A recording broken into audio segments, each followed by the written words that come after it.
একটি ঘর বানিয়ে দিও। আমি সিদ্ধান্ত নিলাম, আমি তো বাচ্চা শাহজাহানের কাছে চাইতে আসছি, আমি এখনো হাতও পাতি নাই, কান্নাও করি নাই, আর বাচ্চা শাহজাহান হাতও পাতে কান্নাও করে। আমি বুঝলাম আমার থেকে বড় ভিক্ষুক বাচ্চা শাহজাহান। আল্লাহর নবী সাহাবারা বললেন, হুজুর তাহলে ওই মানুষগুলো কারা, আমাদের পরিচয় দেন যারা বিনা হিসাবে জান্নাতে যাবে। আল্লাহর নবী বললেন, চার আলামত, চারটা গুণ যাদের মধ্যে থাকবে তারা বিনা হিসাবেই জান্নাতে যাবে। জোরে জোরে বলেন সুবহানাল্লাহ।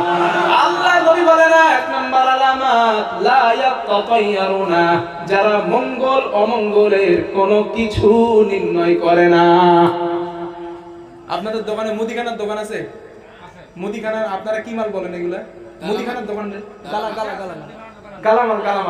গালামাল বলেন। ওই গালামালের দোকানদারের কাছে সকালবেলা যাইবেন, গিয়ে বলবেন, চাচা কি চাচি সম্পর্কে যা হয়, আমার বাড়িতে দুইজন মেহমান আসছে, আমার কাছে এখন টাকা নাই, আমার 200 টাকার মাল ধার দেন, ধার বাকি দেন, আমি সন্ধ্যাবেলা টাকা দেবো। অনেক দোকানদার আছে এই কথা বলবে যে এখন আমি বউনি করতে পারি নাই, পরে আসো, আমি বউনি করি পরে আসো, যেহেতু বউনি হয় না আমি বাকি দেবো না, ধার দেবো না, পরে আসো দেবো। যেই দোকানদার বলে আমি ধার দেবো না, বউনি দেবো না, এই বাকি দেবো না, এখনো বউনি করতে পারি নাই, ওরে বলবেন তুমি 70,000-এ নাই, তুমি 70,000 থেকে বাড়িয়ে গেছো। কারণ ওর বিশ্বাস, আমি যদি নগদ বিক্রি করার আগে বাকি দেই, সারাদিনটা আমার কাছে কোনো ভালো হবে না। এটা তার বিশ্বাস, এটা তার বিশ্বাস, একই এটা বিশ্বাস তার। এই জন্য আল্লাহর নবী বলেন, লা ইয়াতাতায়্যারুনা, যারা মঙ্গল অমঙ্গলের কোনো কিছু নির্ণয় করে না। 2 নাম্বার, ওয়ালা ইস্তারকুনা, যারা কুফরি কালামে ঝাড়ফুঁক করে না।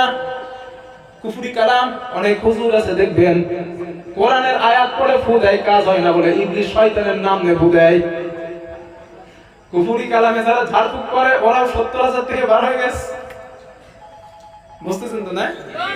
আল্লাহর নবী বলেন 3 নাম্বার, ওয়ালা ইয়াক্তাবুনা, যারা লোহা গরম করে গায়ে সেক দেয় না। যুবক ভাই একটু হাতাটা গোটাও তো ভাই। না আপনাদের না, একটু হাতাটা গুটে দেখেন তো এই জায়গায় কোনো ট্যাটু ম্যাটু আছে কি? ট্যাটু থাকা পার্টি আছে নাকি কেউ? ট্যাটু আছে না? বার করবে না। আবার 2-1 দেখবেন ওই ট্যাটু দিয়া বুকের মধ্যে ভালোবাসার নাম লেখে, ভালোবাসার নাম লেখে। আহা, তুমি ট্যাটু করছো, তুমি 70,000-এ নাই, বার হয়ে গেছো। কারণ হাদিসে নবী বলছেন লোহা গরম করে গায়ে সেক দেয় না। ট্যাটু করার যে মেশিনটা ওইটা লোহার তৈরি, আর যেটা ট্যাটু করে ওইটা আগুন দিয়েই করা হয়। কথা বুঝাইতে পারছি? সুতরাং তুমি ট্যাটু করছো, তুমি 70,000-এ নাই, তুমি বার হয়ে গেছো।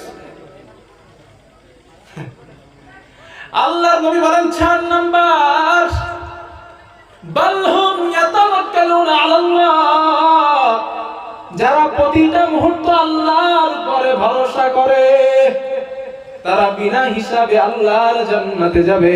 বাজার করার টাকা নাই, আল্লাহ বাজার করার টাকা নাই, আপনি বাজার করার টাকার ব্যবস্থা করে দেন। আল্লাহ আমার মেয়ের বিয়ে হচ্ছে না, রব্বুল আলামিন আমার মেয়ের বিয়ের ব্যবস্থা করে দাও। এই বিশ্বাস আল্লাহর উপরে। অসুস্থ সুস্থ হয় না, আল্লাহ অনেক দিন ধরে অসুস্থ, আমারে ভালো করে দাও। তার বিশ্বাস সুস্থর মালিককে, তার বিশ্বাস বাজার ঘাট করে দেওয়ার মালিককে, তার বিশ্বাস মেয়েকে সুন্দর একটা পাত্রের হাতে তুলে দেওয়ার মালিককে।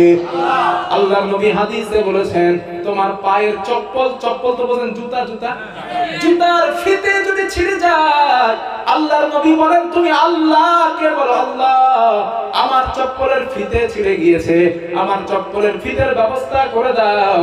নবী বলেন এই ঈমানটাও যদি তোমার থাকে, নিশ্চিত আল্লাহ জুতোর ফিতের ব্যবস্থাও করে দিবে। অসুস্থ হয়েছেন না, ডাক্তারের কাছে যাওয়ার দরকার নাই।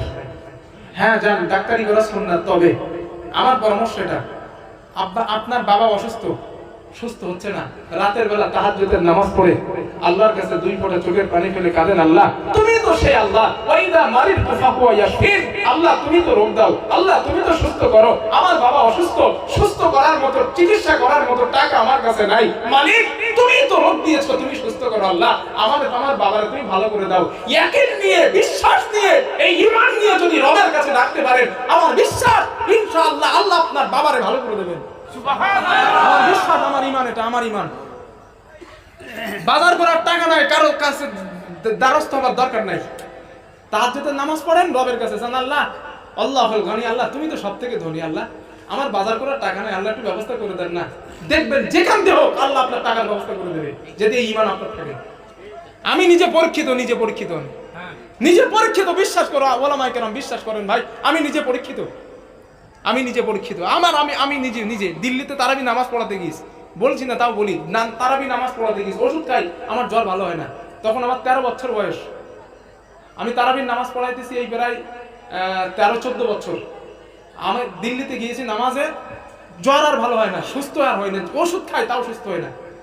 এখন চিন্তা করলাম, তখন ছোট মানুষ তো, বুদ্ধি সাথী ভালো নাই, রাত্রে তারাবি পড়ে শুয়ে পড়ছে, আল্লাহর কাছে খুব কান্নাকাটি করতেছি, আল্লাহ এখানে আব্বা নাই, মা নাই, কেউ নাই, ছোট মানুষ, আমার তুমি ভালো করে দাও। আল্লাহি আমার রব ওই যে দোয়া করছিলাম, আল্লাহ ভালো করে দিয়েছে। আমি নিজে পরীক্ষিত, নামাজ কেরামতি বলছি না, আমি আল্লাহর কাছে চাওয়ার মর্তবাটা বর্ণনা করতেছি। আমি নিজে পরীক্ষিত, রবের কাছে চাইছি, আল্লাহ আমারে ফেরাই নাই। এই ইয়াকিন, এই বিশ্বাস, এই ঈমান নিয়ে রবের কাছে জান, আল্লাহ আমার বাজার করার টাকা নাই, আমার ওষুধ কেনার টাকা নাই, আল্লাহ আমি অনেক অসুস্থ, তুমি তো সেই রব, তুমি তো দিতে পারো রব, তুমি তো সুস্থ করতে পারো, আমি তোমার গোলাম, তোমার কাছে আসছি, আমারে ফেরাইও না, আল্লাহ আমারে দাও, আমারে দাও। বাদশা শাহজাহানের নাম শুনছেন? বাদশা শাহজাহানের নাম শুনছেন না? ওই বাদশা শাহজাহানের জামানায় একজন ফকির ছিলেন, ভিক্ষুক। ও লোকজনের কাছে সব ভিক্ষা করতে যায়। তো একজন লোক ওনারে বললেন যে আপনি যে সারা সবার কাছে ভিক্ষা করতে যান, কেউ 1 আনা, কেউ 2 আনা, কেউ অল্প অল্প ভিক্ষা দেয়, আপনার এতে হয় না, আপনি বাদশা শাহজাহানের কাছে যাইতে পারেন না? উনি দেশের বাদশা মানুষ, আপনার এত টাকা দেবে, আপনার আর ভিক্ষা করা লাগবে না। এখন ওই লোকটা বাদশা শাহজাহানের কাছে গিয়ে দেখেন, দিল্লিতে আপনারা গিয়েছেন তো, কেউ লালকেল্লায় গিয়েছেন তো? আমি গিয়েছি অনেকবার, জুমার নামাজ ওখানে আদায় করেছি। আমি ওখানে 17-18টা শেষ করতাম, তারপরে জুমার নামাজ, তারাবির নামাজ ওখানে পড়ছি আমি লালকেল্লায়। তো এই লালকেল্লায় শাহজাহান বাদশা নামাজ পড়ে আল্লাহর কাছে হাত তুলে দোয়া করতেছে। এখন ওই ভিক্ষুক পিছন থেকে তাকিয়ে তাকিয়ে দেখতেছে যে বাদশা শাহজাহান ও কার কাছে চায়, আর শুধু চাই না, ডুকরে ডুকরে কান্দে আর চাই, ডুকরে ডুকরে কান্দে আর চাই। ও কাছে গিয়ে দেখে, আমি তো চাইতে আসছিলাম বাদশা শাহজাহানের কাছে, কিন্তু বাদশা শাহজাহান তো আবার কার কাছে যাচ্ছে, আমি দেখলাম। সুতরাং বাদশা শাহজাহান যার কাছে চেয়ে আল্লাহ, তিনি যে আল্লাহর কাছে চেয়েছেন, সেই আল্লাহ শাহজাহানকে আল্লাহ বাদশা বানাইছেন। সুতরাং আর আমি বাদশা শাহজাহানের কাছে চাইতে আসলাম।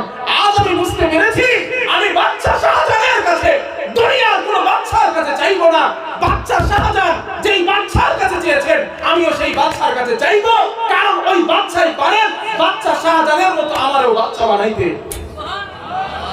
আমি সিদ্ধান্ত নিলাম, আমি তো বাদশা শাহজাহানের কাছে চাইতে আসছি, আমি এখনো হাতও পাতি নাই, কান্নাও করি নাই, আর বাদশা শাহজাহান হাতও পাতে, কান্নাও করে।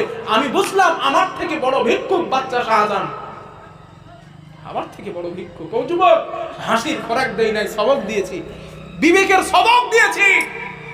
পৃথিবীর পীর সাহেব, পৃথিবীর হুজুর সাহেব, পৃথিবীর আলেম সাহেব, পৃথিবীর মন্ত্রী সাহেব, এমপি সাহেব যা রয়েছে, সব থেকে বড় বড় প্রধান, বড় এমপি, বড় বাদশা, বড় রব, বড় সবকিছু মনে করেন তোমার রবকে।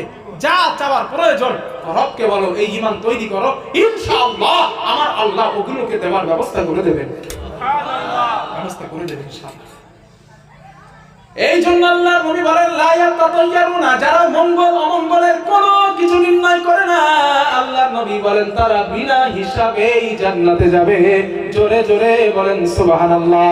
আল্লাহর নবী বলেন, বাল হুম ইয়াতাওয়াক্কালুনা আলাল্লাহ, যারা প্রতিটা মুহূর্ত আল্লাহর উপরে ভরসা করে, আল্লাহর নবী বলেন তারা বিনা হিসাবে আমার দয়ার জান্নাতে যাবে। জোরে জোরে বলেন সুবহানাল্লাহ।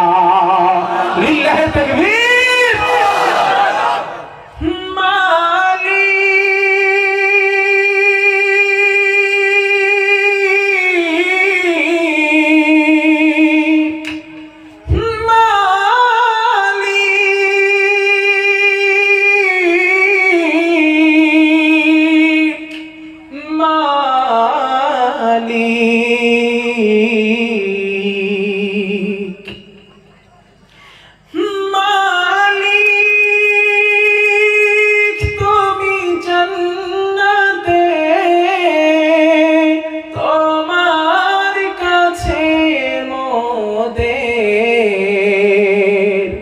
একটি ঘর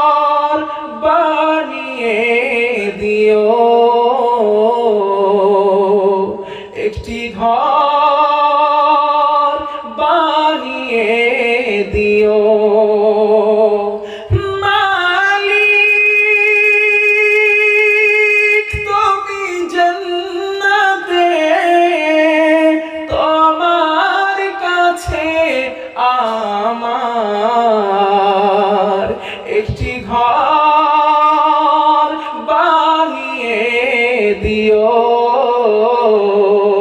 একটি ঘর বানিয়ে দিও। বলেন আমিন। আরো জোরে বলেন আল্লাহুম্মা আমিন।